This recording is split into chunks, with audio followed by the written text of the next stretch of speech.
saat nenek datang kehujanan minta tempat berteduh di rumah yang dia belikan untuk kami. Tapi suami dengan tegas mengusirnya dan bilang, "Kami butuh privasi, Nek." Aku menangis melihat nenek pergi dengan tongkatnya. Ternyata, denting sendok perak yang beradu dengan piring porselen terdengar begitu nyaring, memecah kesunyian di ruang makan yang terlalu luas ini. Pagi masih menggantung di luar jendela-jendela besar yang menampilkan taman terawat tanpa celah. Namun di dalam sini, udara terasa lebih dingin daripada suhu yang ditunjukkan pendingin ruangan. Aku menunduk, menatap pantulan wajahku sendiri di permukaan meja makan yang terbuat dari marmer hitam mengkilap. Wajah itu masih sama seperti 2 tahun lalu, muda, berkulit bersih, dengan mata bulat yang dulu sering berbinar.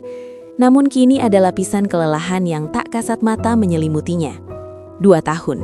Sudah 2 tahun aku menjadi Nyonya Raka Aditama, hidup di dalam rumah megah peninggalan nenekku sendiri, namun ironisnya, aku merasa seperti penumpang ilegal di istanaku sendiri.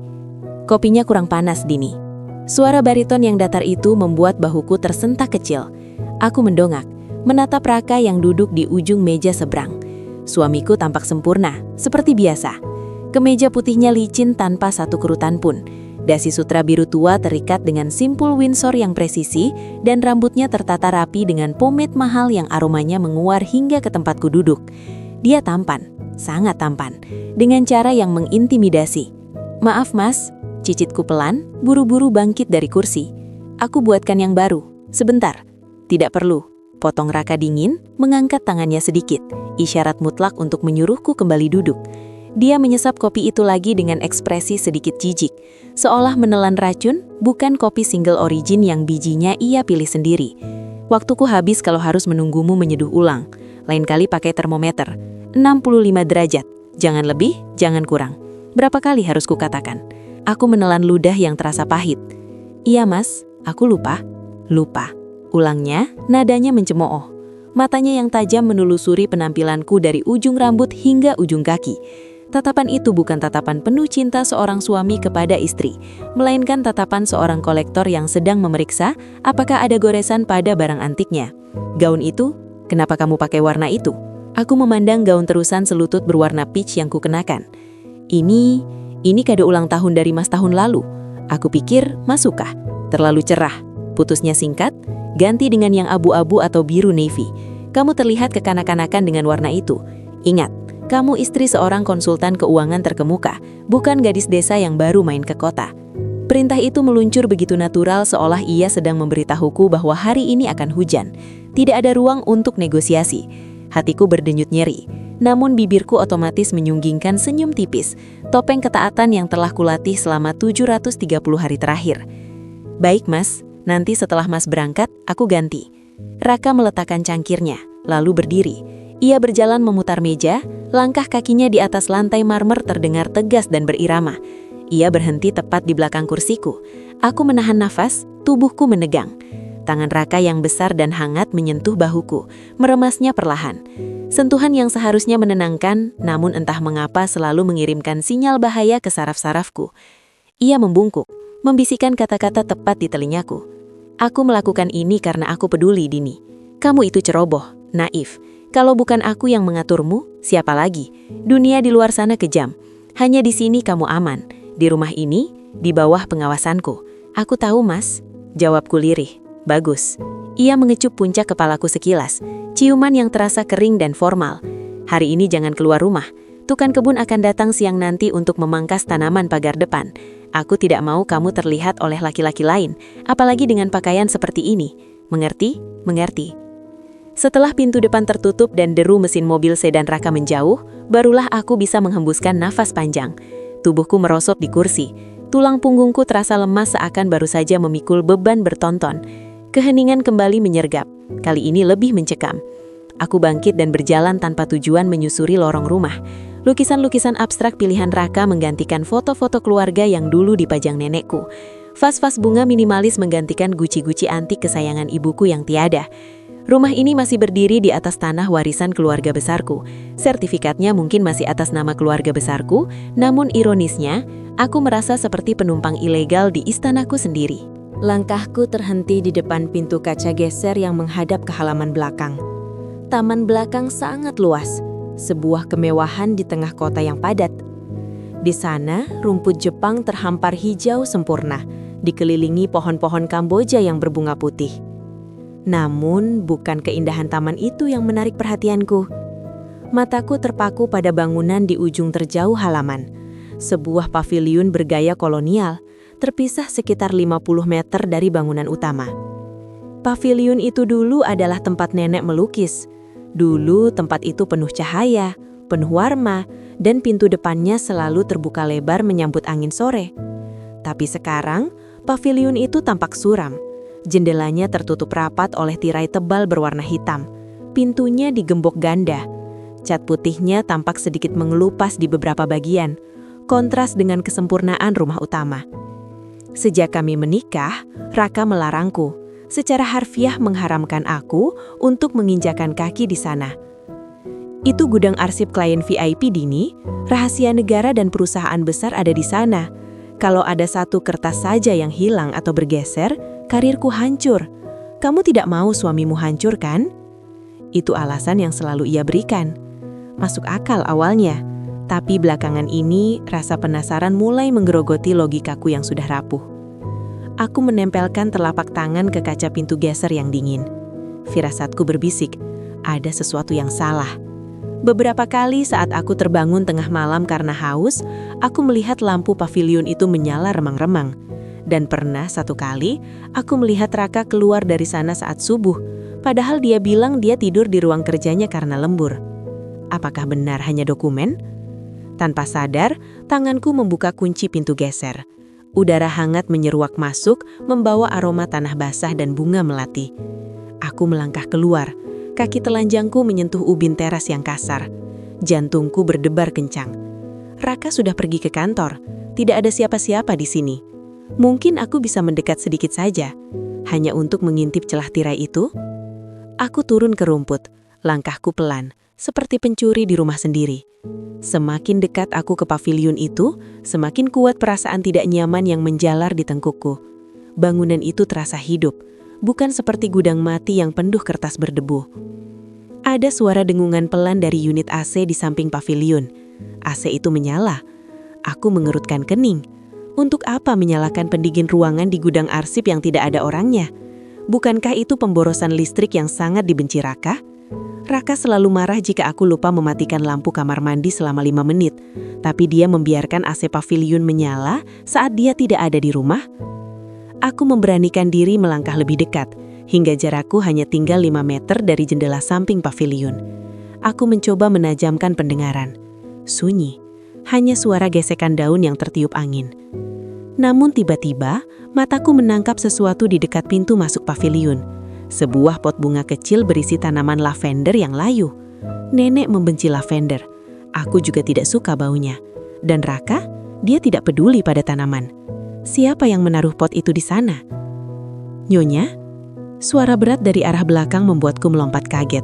Jantungku serasa mau copot. Aku berputar cepat. Nafasku tertahan di tenggorokan. Pak Ujang, tukang kebun paruh waktu yang bekerja untuk kami, berdiri memegang gunting rumput besar dengan wajah bingung. Astaga Pak Ujang, seruku sambil memegang dada. Bapak mengagetkan saya. Maaf Nyonya, saya panggil-panggil dari gerbang samping tidak ada yang menyahut. Gerbangnya tidak dikunci, jadi saya masuk, kata Pak Ujang sopan. Lalu matanya melirik ke arah paviliun di belakangku, kemudian kembali menatapku dengan sorot mata yang aneh. Sedikit kasihan. Nyonya sedang apa di sini? Bapak Raka kan? Dia tidak menyelesaikan kalimatnya, tapi aku tahu kelanjutannya. Bapak Raka melarang siapapun mendekat ke sini. Saya cuma melihat bunga. Bohongku cepat, wajahku terasa panas. Tadi saya pikir ada hama. Pak Ujang mengangguk pelan, meski aku tahu dia tidak percaya. Sebaiknya Nyonya masuk, matahari mulai terik. Nanti Bapak marah kalau tahu Nyonya di luar tanpa alas kaki. Ucapan Pak Ujang menyadarkan aku betapa menyedihkannya posisiku. Bahkan tukang kebun pun tahu betapa ketatnya aturan Raka terhadapku. Aku bukan nyonya rumah ini.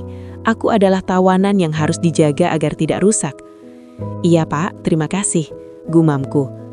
Aku berbalik dan berjalan cepat kembali ke rumah utama. meninggalkan paviliun misterius itu. Namun sebelum aku menutup pintu kaca, aku menoleh sekali lagi. Entah imajinasiku atau bukan, aku melihat tirai hitam di jendela paviliun itu bergerak sedikit, sangat sedikit, seolah-olah ada seseorang yang baru saja mengintip dari balik celah dan buru-buru menutupnya kembali saat aku berbalik. Rasa dingin merambat dari ujung kaki hingga ke kepala. Raka bilang itu gudang arsip. Raka bilang hanya dia yang memegang kuncinya. Lalu, siapa yang ada di dalam sana? Aku masuk ke dalam rumah dan mengunci pintu kaca dengan tangan gemetar. Rumah mewah ini mendadak terasa semakin sempit. Dinding-dinding marmernya seolah bergerak mendekat untuk menghimpitku. Di antara kemewahan yang diagung-agungkan Raka, aku merasakan kehampaan yang luar biasa. Dan sekarang ditambah dengan rasa takut. Ada rahasia di halaman belakang rumahku sendiri. Rahasia yang dijaga suamiku dengan ancaman dan manipulasi manis. Dan untuk pertama kalinya dalam 2 tahun kepatuhanku, benih pemberontakan mulai tumbuh di sela-sela ketakutan itu. Aku harus tahu apa yang ada di sana, sebelum sangkar gemas ini benar-benar membunuh jiwaku. Hujan turun tanpa henti sejak sore, mengetuk-ngetuk jendela kaca ruang tengah yang besar dan dingin. Suara gemericik air itu seharusnya menenangkan, tetapi bagiku itu terdengar seperti hitungan mundur menuju sesuatu yang mengerikan. Aku berdiri di dekat pintu kaca yang menghadap ke halaman belakang. Mataku terpaku pada bangunan paviliun yang terpisah sekitar 20 meter dari rumah utama. Lampu di sana menyala redup, kuning temaram, seolah sengaja disetting agar tidak menarik perhatian. Namun justru itulah yang membuat rasa penasaranku kian membuncah. "Sedang apa kamu di situ, Andini?" Suara bariton Raka memecah keheningan, membuat bahuku tersentak kaget. Aku berbalik cepat. Suamiku berdiri di ambang pintu dapur, secangkir kopi hitam mengepul di tangannya. Wajahnya datar, tanpa ekspresi, namun matanya yang tajam menelusuri setiap inci tubuhku seolah sedang mencari kesalahan. "Hanya melihat hujan, Mas," jawabku terbata. Jantungku berdegup kencang, sebuah reaksi otomatis yang menyedihkan setiap kali ia berbicara dengan nada mengintimidasi. Raka berjalan mendekat, langkahnya pelan namun penuh kuasa. Ia berhenti tepat di depanku. Aroma kolon mahalnya bercampur dengan bau kopi yang pekat.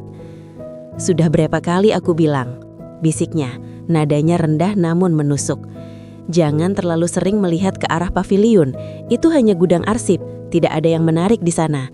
Kamu mau membuatku marah?" "Bukan begitu, Mas." Aku mencoba membela diri, meski suaraku terdengar lirih. "Tadi siang aku melihat tirainya bergerak. Aku cuma khawatir kalau ada tikus atau..." "Tikus?" Raka tertawa pendek, sebuah tawa kering yang tidak mencapai matanya. Tiba-tiba tangannya terulur, mencengkram rahangku dengan tekanan yang cukup kuat hingga membuatku meringis. "Kamu ini terlalu banyak berhayal, Andini. Itu masalahmu. Kamu terlalu banyak diam di rumah, jadi otakmu menciptakan drama yang tidak perlu. Tirai bergerak karena angin, paham?" Aku mengangguk susah payah dalam cengkramannya. "Sakit, Mas."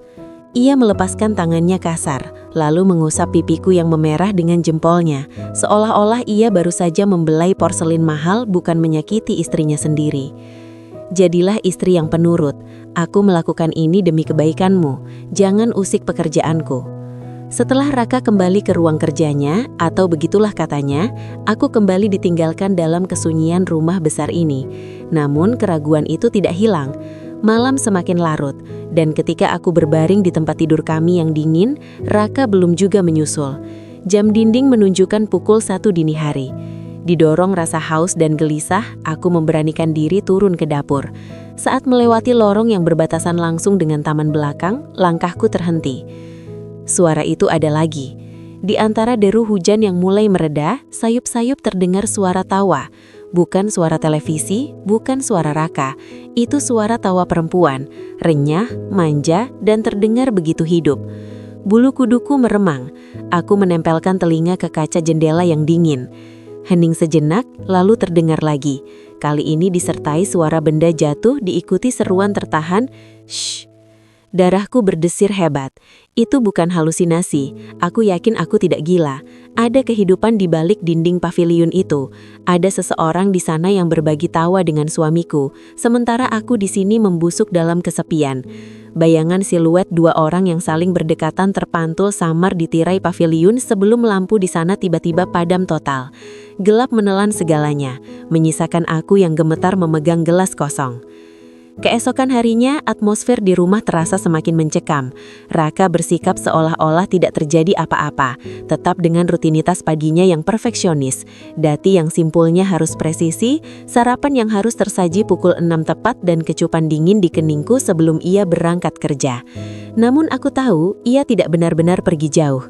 Mobilnya seringkali kembali terparkir di garasi saat siang hari, tapi ia tidak pernah masuk ke rumah utama. Sore harinya langit kembali tumpah. Hujan kali ini jauh lebih deras dari kemarin, disertai angin kencang yang membuat pohon mangga di depan rumah meliuk-liuk menakutkan. Ding dong, bel rumah berbunyi panjang. Siapa yang bertamu di tengah badai seperti ini? Aku bergegas membuka daun pintu. Begitu daun pintu terbuka, mataku terbelalak. Di sana berdiri sosok renta yang basah kuyup, menggigil hebat dengan bibir yang membiru. "Nenek?"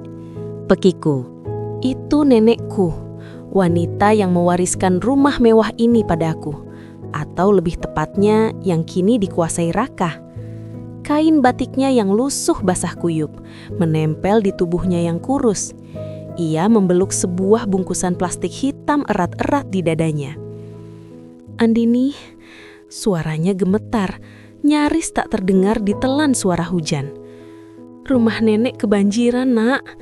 Airnya sudah sepinggang. Nenek tidak punya tempat lain." Air mataku langsung tumpah. Tanpa pikir panjang, aku menarik tangannya yang sedingin es. "Ya Allah, Nek. Ayo masuk, ayo masuk. Kenapa nenek nekat ke sini naik ojek hujan-hujanan begini?" Baru saja satu langkah nenek melewati ambang pintu, suara bentakan keras menggelegar dari arah tangga. "Berhenti di situ!" Raka turun dengan langkah lebar, wajahnya merah padam. Ia tidak melihat ke arahku. Tatapannya tajam menusuk langsung ke arah nenek yang kini menciut ketakutan di balik punggungku. "Mas, tolong, rumah nenek kebanjiran." Aku memohon, suaraku bergetar menahan tangis. "Izinkan nenek menginap di sini semalam saja. Lihat kondisinya, Mas, dia kedinginan." Raka berhenti 3 langkah di depan kami. Ia memandang jijik pada tetesan air kotor yang jatuh dari baju nenek ke lantai marmer putih yang selalu ia banggakan kebersihannya. "Tidak bisa," ucap Raka dingin, tanpa setitik pun rasa iba. "Apa?" Aku terngangah, tidak percaya dengan pendengaranku sendiri. "Mas, ini rumah nenek. Dulu ini rumahnya. Bagaimana bisa kamu tega?" "Ini rumahku sekarang, Andini," potong Raka dengan nada tinggi yang membuat nenek tersentak kaget. "Secara hukum, sertifikat rumah ini atas namaku. Aku yang membayarmu, aku yang merawat rumah ini.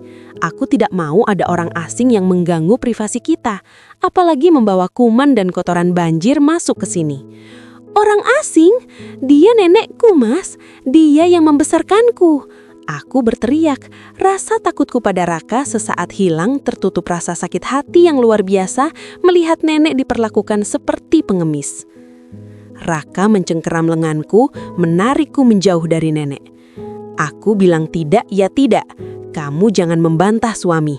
Kalau kamu biarkan dia masuk, kamu sama saja tidak menghormati aturanku. Nenek menatapku dengan mata yang basah, bukan hanya karena hujan, tapi karena air mata kehinaan. Tangan keriputnya bergetar saat ia mencoba tersenyum. Senyum paling menyakitkan yang pernah kulihat. Sudah Din, jangan bertengkar sama suamimu. Nenek cari tempat lain saja." "Jangan, Nek." Aku mencoba meraihnya kembali, tapi Raka menahan tubuhku dengan kuat. "Aku sudah pesankan taksi online," kata Raka datar sambil melihat ponselnya. "Mobilnya sudah di depan gerbang. Dia bisa pergi ke pengungsian umum atau ke rumah kerabat yang lain. Jangan coba-coba bawa dia masuk ke kamar tamu." "Kamu jahat, Mas. Kamu iblis. Makiku memukuli dada bidang Raka dengan kepalan tanganku yang lemah. Raka tidak bergeming. Ia justru menyeret nenek keluar, setengah mendorong tubuh renta itu kembali ke teras yang diterpa cipratan hujan. Nenek yang malang tanpa daya menuruti perintah Raka, berjalan tertatih-tatih menuju gerbang di mana sebuah mobil taksi sudah menunggu. Aku merontah, berteriak memanggil nenek, tapi Raka membanting pintu utama hingga tertutup rapat, lalu menguncinya. "Diam!" bentaknya tepat di depan wajahku. Napasnya berburu. "Aku melakukan ini demi ketenangan rumah tangga kita. Kamu harus belajar memprioritaskan suamimu di atas siapapun." Aku merosot ke lantai, bersandar pada pintu yang baru saja memisahkan aku dari satu-satunya keluarga yang kumiliki. Isak tangisku pecah, memenuhi ruangan besar yang terasa semakin kosong dan berhantu. Raka berdiri di sana sejenak, membetulkan kemejanya yang sedikit kusut karena rontaanku, lalu berjalan pergi meninggalkan aku sendirian di lantai yang dingin. Saat derap langkahnya menghilang ke lantai atas, isak tangisku perlahan meredah, namun bukan karena kesedihan itu hilang. Sesuatu yang lain mulai tumbuh di dalam dadaku. Sesuatu yang panas, gelap, dan tajam. Aku menatap pantulan wajahku di cermin hias di dekat pintu. Mataku bengkak, riasanku luntur, tampak menyedihkan. Andini yang penurut, Andini yang naif, Andini yang selalu berkata iya demi kedamaian, baru saja melihat betapa tidak berharganya pengorbanan itu. Raka bukan sekedar suami yang tegas, dia monster.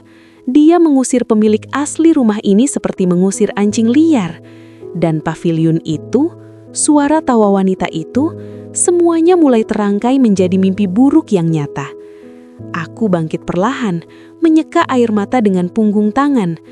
Rasa dingin di lantai marmer tidak lagi membuatku menggigil, justru membekukan hatiku. Jika Raka bisa bertindak sekejam ini pada wanita tua yang tak berdaya, apa sebenarnya yang ia sembunyikan di balik sana? Malam ini, aku tidak akan tidur. Aku tidak akan menangis lagi. Firasatku bukan sekedar dugaan, itu adalah peringatan. Dan peringatan itu kini telah berubah menjadi panggilan perang. Aku berjalan ke jendela belakang, menatap paviliun yang berdiri angkuh di tengah hujan. "Tunggu saja," bisikku pada kegelapan. "Aku akan cari tahu apa yang kamu sembunyikan, Mas. Dan ketika aku menemukannya, kamu akan menyesal pernah membuat nenekku menangis." Malam itu, udara di dalam rumah terasa begitu mencekik, seolah-olah dinding-dinding marmer ini menyerap amarahku dan memantulkannya kembali. Jam dinding berdetak lambat, pukul 2 pagi. Aku tidak bisa tidur. Bayangan nenek yang diseret keluar dari rumah ini, rumah yang beliau bangun, masih menghantui pelupuk mataku. Namun, di balik kemarahan itu, ada insting yang lebih tajam yang menuntunku untuk tetap terjaga. Aku berdiri di balik tirai jendela kamar belakang yang menghadap langsung ke paviliun. Tubuhku gemetar, bukan karena dinginnya pendingin ruangan, tapi karena adrenalin yang membanjiri darahku. Aku mematikan semua lampu di kamar agar tidak terlihat dari luar. Kegelapan adalah satu-satunya sekutuku saat ini. Pintu kaca yang menghubungkan rumah utama dengan halaman belakang terbuka perlahan. Suaranya nyaris tak terdengar. Engsel yang biasanya berdecit kini sunyi. Seseorang telah meminyakinya baru-baru ini. Sosok tinggi tegap itu melangkah keluar. Raka, suamiku. Ia tidak berjalan seperti seorang tuan rumah yang sedang memeriksa keamanan. Ia berjalan mengendap-ngendap, seperti pencuri di rumahnya sendiri. Jantungku berdegup kencang, menghantam rusuk dengan ritme yang menyakitkan. Aku menahan napas saat melihatnya melintasi taman kecil, menuju paviliun terkutuk yang selama ini menjadi wilayah terlarang bagiku. Lampu teras paviliun itu menyala redup, melemparkan cahaya kuning sakit-sakitan ke rumput basah. Raka berhenti di depan pintu kayu jati itu. Ia tidak mengetuk, ia hanya berdiri di sana, menunggu. Pintu terbuka. Duniaku seakan berhenti berputar. Seorang wanita muncul dari balik pintu. Ia mengenakan daster rumahan, rambutnya digelung asal. Meski jarak dan kegelapan menyamarkan wajahnya, bahasa tubuh mereka menceritakan segalanya. Wanita itu tidak menyambut Raka sebagai majikan atau tamu. Ia merentangkan tangannya, dan Raka, pria yang selalu bersikap dingin dan kaku padaku, masuk ke dalam pelukan itu dengan kelembutan yang memualkan. Aku meremas tirai beludru di tanganku hingga kuku-kuku memutih. Air mata yang ingin keluar tertahan oleh rasa jijik yang luar biasa. Mereka berpelukan di sana, di atas tanah warisan nenekku, di bawah hidungku. Raka mengelus punggung wanita itu, lalu mengecup keningnya. Itu bukan pelukan selingkuhan sesaat, itu pelukan seorang suami yang pulang ke rumah. Aku mundur selangkah, kakiku lemas. Aku ingin berteriak, ingin menghancurkan kaca jendela dan melabrak mereka saat itu juga. Tapi suara nenek terngiang di kepalaku. Sabar, Nduk, orang jahat akan tersandung kakinya sendiri. Jika aku bertindak gegabah sekarang tanpa bukti fisik, Raka akan memutarbalikkan fakta. Ia akan menyebutku gila, delusi, atau cemburu buta. Aku kembali ke tempat tidur dengan perasaan hampa. Malam itu aku tidak tidur sedetik pun. Aku merancang skenario, menyusun kepingan teka-teki, dan menunggu matahari terbit dengan dendam yang membeku di dada. Pagi harinya, Raka bertingkah seperti biasa. Ia duduk di meja makan, meminum kopinya sambil membaca berita di tablet. Seolah-olah semalam ia tidur di sampingku. Wajahnya tenang, topeng sempurnanya terpasang rapi. "Kamu pucat, An? Kurang tidur?" Tanyanya tanpa menatapku, nada suaranya datar. "Hanya sedikit pusing," jawabku singkat, berusaha menelan roti yang terasa seperti serbuk gergaji di tenggorokanku. Raka bangkit berdiri, mengelap handuk bekas olahraga paginya yang ia sampirkan sembarangan di sandaran kursi. Biasanya, aku akan segera memungut handuk itu dan menaruhnya di keranjang cucian dengan patuh. Hari ini, aku mengambil handuk itu dengan tangan gemetar. Aku mendekatkan kain lembab itu ke hidungku, mencari jejak pengkhianatan itu. Dan di sanalah ia berada.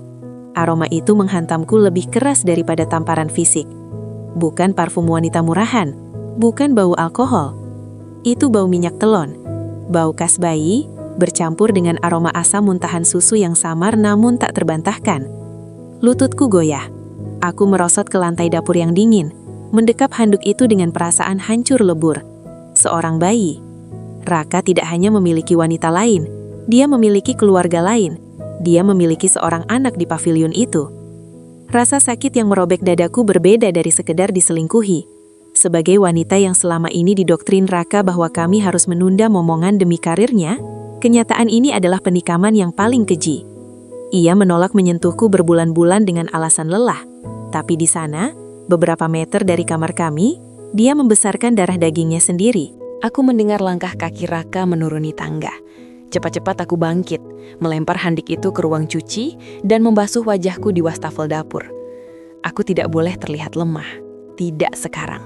Setelah Raka berangkat kerja dengan mobil mewahnya, yang cicilannya dibayar menggunakan dividen saham warisanku, aku langsung melancarkan aksiku. Aku tahu Raka menyembunyikan sesuatu di ruang kerjanya. Ruangan itu selalu terkunci, tapi beberapa hari yang lalu, aku melihatnya menyembunyikan kunci cadangan di balik pot bunga di koridor atas. Tanganku gemetar saat memutar kunci di lubang pintu ruang kerja. Klik, pintu terbuka. Aroma kayu tua dan kertas menyambutku. Ruangan itu rapi, terlalu rapi. Aku mulai menggeledah laci meja, lemari arsip hingga rak buku. Nihil, Raka sangat teliti. Mataku tertuju pada lemari pakaian gantung di sudut ruangan yang jarang dibuka. Di bagian paling atas, tersembunyi di balik tumpukan jas musim dingin yang tak pernah dipakai, ada sebuah kotak sepatu tua. Dengan menaiki kursi, aku meraih kotak itu. Berat. Aku duduk di lantai karpet, menarik napas panjang sebelum membuka tutupnya. Begitu isinya terlihat, duniaku runtuh untuk kedua kalinya hari ini. 2 buku kecil, 1 berwarna merah, 1 berwarna hijau. Buku nikah. Tanganku yang dingin meraih buku itu.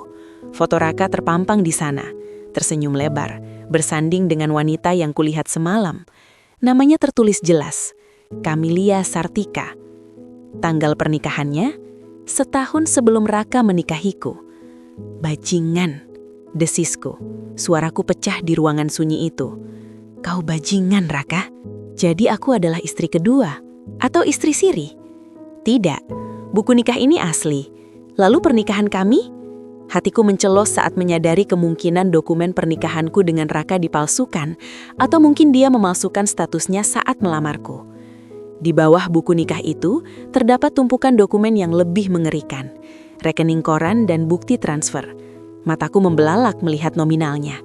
Puluhan juta rupiah ditransfer setiap bulan ke rekening atas nama Mila. Ada juga tagihan rumah sakit bersalin VIP, stroke pembelian perlengkapan bayi impor, hingga bukti pembayaran renovasi interior pavilion. Tanggal-tanggal transaksi itu bertepatan dengan momen-momen saat Raka mengatakan bisnisnya sedang lesu. Saat ia memintaku mencairkan deposito peninggalan kakek. Saat ia memaksaku menjual perhiasan ibuku dengan alasan investasi mendesak. Investasi. Tawaku meredak, tawa yang kering dan hampa. Investasi untuk anak dan istrimu yang lain. Aku membalik halaman demi halaman. Raka telah menguras hartaku. Ia menggunakan uang warisanku untuk menghidupi keluarga pertamanya dalam kemewahan, tepat di atas tanah milikku.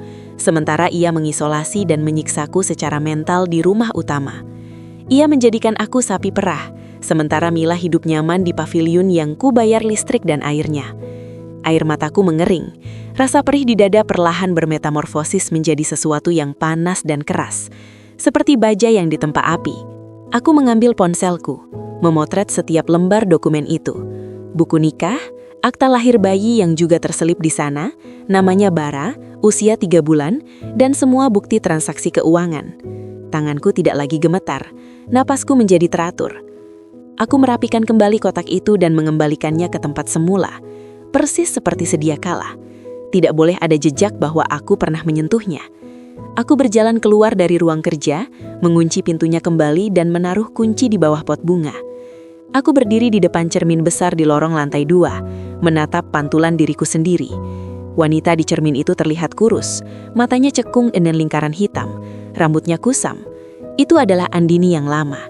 Andini yang naif, yang percaya pada cinta buta, yang menyerahkan segalanya demi suami yang manipulatif.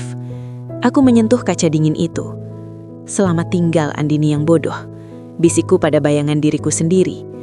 Hari ini, topeng Raka telah terjatuh dan pecah berkeping-keping di hadapanku. Dia pikir dia adalah dalang yang hebat, memainkan 2 peran sekaligus. Dia pikir aku adalah boneka yang hanya bisa diam di pojok ruangan. Dia salah besar. Aku berjalan menuju kamarku. Langkahku kini mantat. Aku membuka laptopku, mulai menelusuri kontak lama yang pernah diberikan ayah sebelum beliau meninggal. Nama Pak Dharma, pengacara keluarga yang dulu dipecat Raka dengan alasan efisiensi, muncul di layar. Aku tersenyum tipis, senyum yang tidak mencapai mata. Raka ingin bermain api di rumahku? Baik, aku akan pastikan dia terbakar habis, tanpa menyisakan abu sedikit pun. Dia telah membangun istana kebohongannya di atas tanahku, maka akulah yang berhak merubuhkannya. Aku mendengar suara tangisan bayi sayup-sayup dari arah pavilion. Dulu suara itu mungkin akan membuatku bingung atau takut, tapi sekarang suara itu adalah lonceng perang. Aku menunggu kepulanganmu, suamiku. Kali ini aku tidak akan menyambutmu dengan teh hangat dan senyum manis. Aku akan menyambutmu dengan kehancuran yang telah kau rancang sendiri. Ujung pena itu menggantung di atas kertas. Gemetar samar dalam genggaman tanganku yang sengaja kubuat ragu. Di hadapanku, Raka duduk dengan postur tubuh yang condong ke depan. Matanya menatapku dengan intensitas yang membuat perutku mual.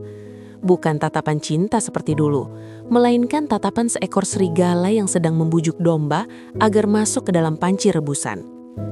"Ayo sayang," desaknya lembut, namun ada nada mendesak yang kasar di balik suaranya yang serak. "Ini hanya formalitas. Surat kuasa jual ini cuma buat jaminan ke bank, bukan benar-benar dijual. Bisnisku butuh suntikan dana besar agar kita bisa liburan ke Eropa tahun depan. Kamu mau kan menyenangkan suamimu?" Aku menatap dokumen itu. Huruf-huruf hitam di atas kertas putih itu seolah menari mengejekku.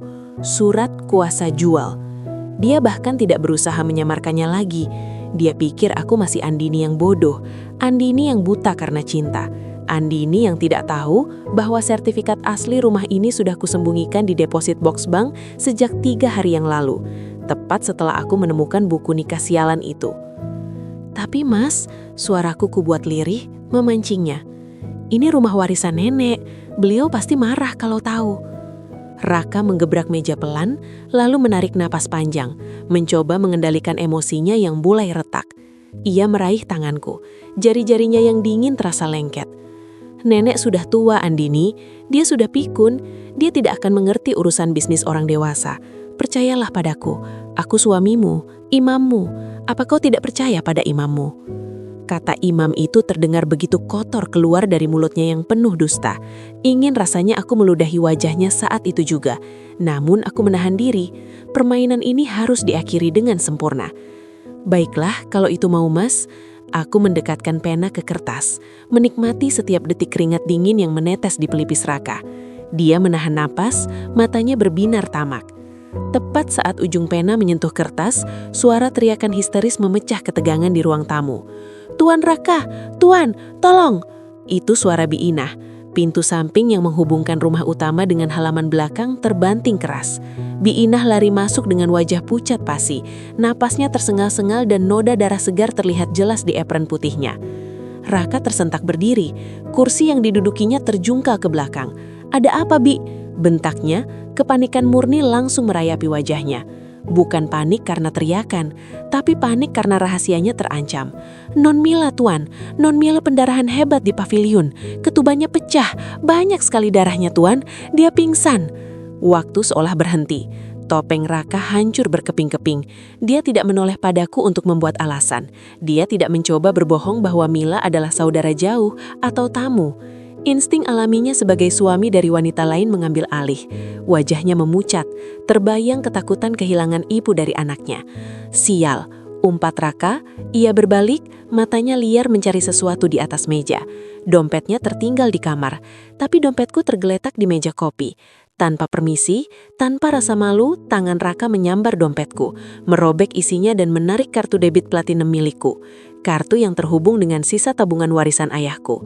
"Mas, apa yang kamu lakukan?" Teriakku kali ini bukan akting. Keberaniannya merampok di depan mataku sungguh luar biasa. "Diam kau, ini darurat. Aku pinjam dulu, nanti ku ganti." Tanpa menunggu jawabanku, ia berlari kencang keluar rumah, menabrak Biinah yang masih gemetar, lalu terdengar deru mesin mobil yang dipacu gila-gilaan meninggalkan pekarangan rumah. Kesunyian yang ganjil menyelimuti ruang tamu. Biinah merosot ke lantai menangis tergugu. "Maafkan Bibi, Non Andini. Bibi tidak tahu harus bagaimana. Kasihan bayinya." Aku berdiri tegak, merapikan gaunku yang sedikit kusut. Anehnya, tidak ada air mata, tidak ada histeria. Yang tersisa di dadaku hanyalah dingin yang mematikan. Sebuah ketenangan absolut yang lahir dari kehancuran hati yang total. "Tidak apa-apa, Bi. Tenangkan diri Bibi." Ucapku datar, aku berjalan mengambil ponselku di atas meja. Langkah pertama, finansial. Jari-jariku menari lincah di layar ponsel. Aplikasi mobile banking terbuka. Aku memilih menu kartu, menekan opsi pada kartu platinum yang baru saja dicuri Raka, dan tanpa ragu menekan tombol merah besar, blokir kartu. Transaksi ditolak, gumamku pelan. Membayangkan Raka yang panik dikasih rumah sakit nanti. Tapi aku belum selesai. Aku mengubah semua password rekening, memindahkan dana likuid ke rekening deposito yang tidak bisa diakses siapapun, kecuali aku dengan verifikasi tatap muka. Langkah kedua, hukum. Aku mencari nama Pak Dharma di kontakku, pengacara setia almarhum ayah yang selama ini kuhindari karena larangan Raka. Telepon tersambung pada dering kedua. "Halo, Nak Andini, tumben sekali menghubungi Bapak." Suara bariton Pak Dharma terdengar hangat, namun waspada. "Pak Dharma," suaraku tenang, namun tajam. "Saya ingin melaporkan tindak pidana penggelapan aset, pemalsuan dokumen pernikahan, dan pencurian yang dilakukan suami saya, Raka. Saya punya semua buktinya, buku nikah ganda, aliran dana, dan saksi. Tolong siapkan berkas gugatan cerai dan laporan pidana sekarang juga. Saya tidak ingin menunggu besok." Hening sejenak di ujung sana, sebelum Pak Dharma menjawab dengan nada tegas seorang profesional. "Bapak mengerti. Bapak akan kirim tim ke rumahmu sekarang untuk mengamankan bukti. Bertahanlah, Nak." Aku menutup telepon dan menghembuskan napas panjang. Rasanya seperti melepas beban bertonton dari pundakku. Namun, karma Raka ternyata bekerja lebih cepat dari hukum negara. Belum sempat aku duduk, gedoran keras di gerbang depan membuat kaca jendela bergetar. Bukan ketukan tamu, melainkan gedoran penagih utang. "Keluar woi, Raka, keluar!" Bi Inah menjerit ketakutan di sudut ruangan. Aku memberi isyarat padanya untuk diam di dapur. Dengan langkah pasti, aku berjalan menuju pintu depan. Di halaman 2 mobil hitam memblokir jalan masuk. 5 orang pria bertubuh kekar dengan wajah garang sedang menendang pagar. Aku membuka pintu utama lebar-lebar dan berjalan keluar ke teras. "Siapa kalian teriak-teriak di rumah saya?" tanyaku lantang. Salah satu dari mereka, pria dengan bekas luka di pipi, maju mendekat ke pagar. "Mana suamimu, si Raka bajingan itu? Dia janji bayar bunga hari ini. Sudah 3 bulan nunggak." "Raka tidak ada," jawabku dingin.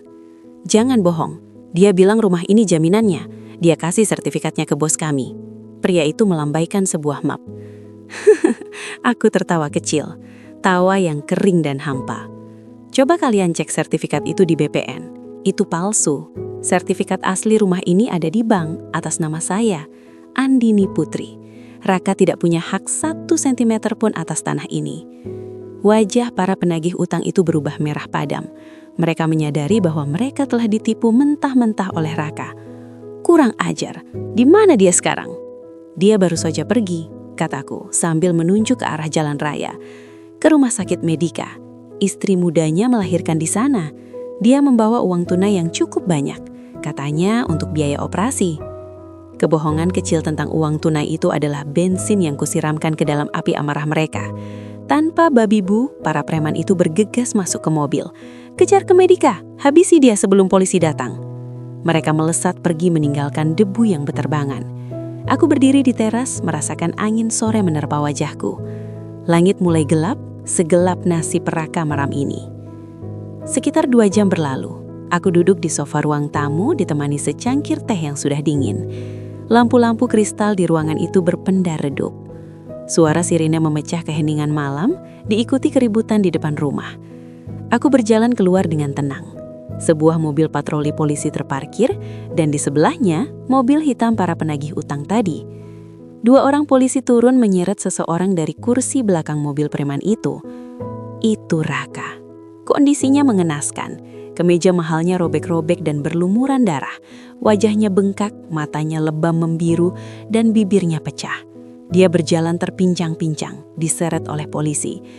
Saat melihatku berdiri di teras, matanya yang bengkak menyipit, memancarkan permohonan yang menyedihkan.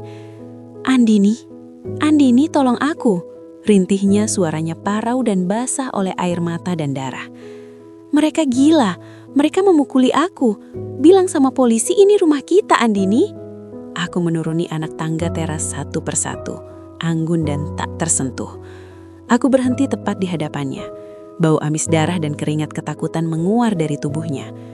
"Rumah kita?" tanyaku pelan, namun cukup keras untuk didengar semua orang. "Rumah ini milikku, warisan nenekku. Kamu hanya penumpang yang lupa diri, Raka." Aku menoleh kepada Pak Polisi yang memegang lengan Raka. "Pak, ini orang yang saya laporkan lewat pengacara saya tadi. Pemalsuan dokumen, penipuan, dan pencurian yang dilakukan suami saya, Raka. Saya punya semua buktinya, buku nikah ganda, aliran dana, dan saksi." Mata Raka membelakak lebar, seolah tak percaya dengan apa yang didengarnya. "Apa? Andini? Kamu? Kamu tahu?" "Aku tahu semuanya, Mas. Tentang Mila, tentang bayimu, tentang buku nikah palsu itu, tentang kamu yang menggadaikan sertifikat palsu," bisikku tepat di telinganya. "Selamat menikmati sel barumu. Semoga di sana cukup luas untuk egomu." "Bawa dia," perintahku kepada polisi. "Andini, tega kamu. Aku suamimu. Andini!" Raka berteriak histeris saat polisi memborgol tangannya dan mendorongnya masuk ke dalam mobil patroli. Preman-preman itu sudah diamankan di mobil lain karena kasus penganiayaan. Aku berdiri mematung menyaksikan lampu rotator biru merah yang berputar menjauh, membawa pergi parasit yang selama 2 tahun ini menggerogoti hidupku. Untuk pertama kalinya dalam waktu yang sangat lama, udara malam terasa begitu segar. Pagar rumahku mungkin rusak ditendang preman, tapi hatiku akhirnya utuh kembali. Aku berbalik menatap rumah megah peninggalan nenek. Mulai malam ini, tidak akan ada lagi bayang-bayang ketakutan. Penjara emasku telah runtuh, dan aku adalah ratu yang bangkit dari puing-puingnya. Angin sore berembus pelan, membawa aroma tanah basah sisa hujan semalam yang bercampur dengan wangi samar bunga melati. Aku berdiri diam di halaman belakang, membiarkan udara sejuk itu mengisi paru-paruku yang selama bertahun-tahun terasa sesak. Di hadapanku, pemandangan yang dulu menjadi sumber mimpi burukku kini telah berubah total. Bangunan paviliun itu sudah lenyap. Tidak ada lagi dinding beton bercat kren yang menyembunyikan pengkhianatan. Tidak ada lagi jendela tertutup gorden tebal yang menyimpan tawa wanita lain dan tangisan bayi yang bukan milikku. Yang tersisa di sana hanyalah hamparan rumput hijau yang rapi dan sebuah rumah kaca mungil berisi koleksi anggrek kesayangan nenek. 6 bulan. Waktu yang terasa singkat namun juga panjang bagaikan seumur hidup. Aku melangkah perlahan menyusuri jalan setapak bebatuan yang baru kupasang minggu lalu. Bunyi kerikil yang beradu di bawah alas sandalku terdengar renyah, sebuah irama kebebasan yang sederhana. Ingatanku melayang pada hari di mana alat berat merobohkan paviliun itu. Rasanya seperti menyaksikan operasi pengangkatan kanker. Setiap kali dinding paviliun itu hancur dihantam bulldozer, rasanya ada beban ribuan ton yang diangkat dari pundakku. Debu yang berterbangan saat itu bukan sekedar debu bangunan, melainkan residu dari pernikahan busuk yang telah membelengguku. Non Andini?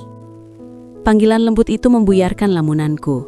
Aku menoleh dan mendapati Bi Inah berdiri di ambang pintu teras belakang, nampan perak berada di tangannya. Wajah wanita parubaya itu kini terlihat jauh lebih segar. Kerutan kecemasan yang dulu selalu menghiasi keningnya saat Raka masih berkuasa di rumah ini, kini telah pudar. Tehnya sudah siap, Non. Nenek juga sudah saya bantu duduk di kursi teras, ujarnya sambil tersenyum tulus.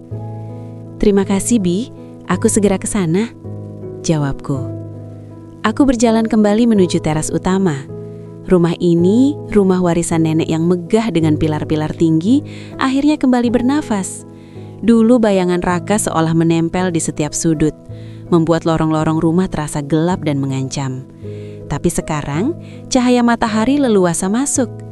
Aku telah mengganti warna cat interior dari abu-abu suram pilihan Raka menjadi warna putih gading yang hangat.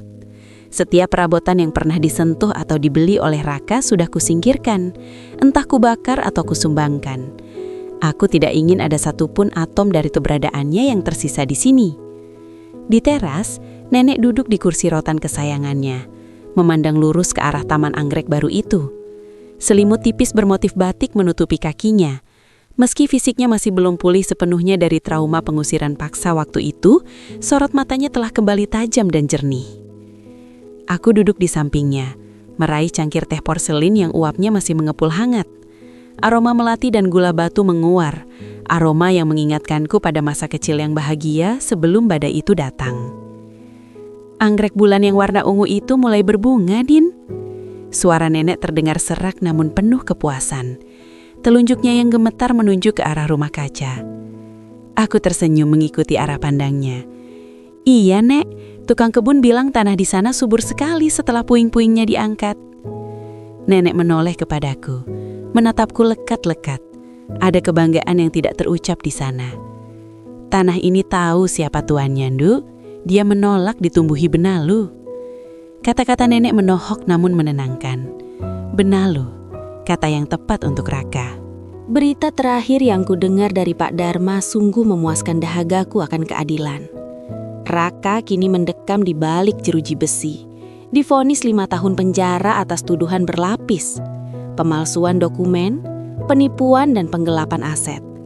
Wajah tampan dan pesona manipulatifnya tidak laku di penjara. Kabarnya, dia menjadi bulan-bulanan narapidana lain karena hutang-hutangnya tada lintah darat di luar sana masih berbunga. Dan para penagih itu punya koneksi bahkan di dalam sel. Sementara Mila, wanita itu menghilang di telan bumi setelah diusir dari rumah sakit karena tidak sanggup membayar tagihan.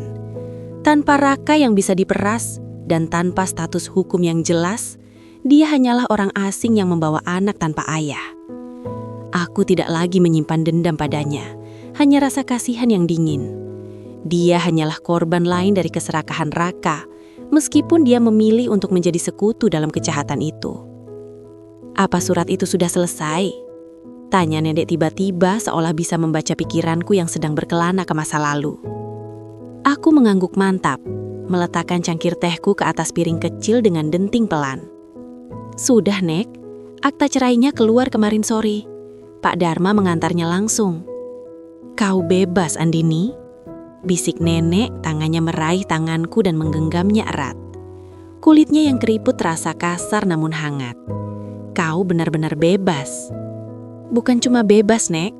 Koreksiku pelan merasakan kekuatan mengalir dalam suaraku sendiri. Aku menang. Ya, aku menang. Kemenangan ini bukan didapat dengan mudah. Ada malam-malam panjang di mana aku menangis karena trauma. Ada ketakutan saat harus menghadapi Raka di ruang sidang, dan ada rasa malu yang harus kutelan karena aib rumah tanggaku terekspos. Tapi aku tidak hancur. Justru aku ditempa menjadi baja. Andini yang naif, yang dulu hanya bisa menunduk dan berkata iya pada suaminya, sudah mati. Dia dikubur bersama reruntuhan paviliun itu. Andini yang duduk di sini sekarang adalah wanita yang memegang kendali penuh atas hidupnya, atas asetnya, dan atas masa depannya.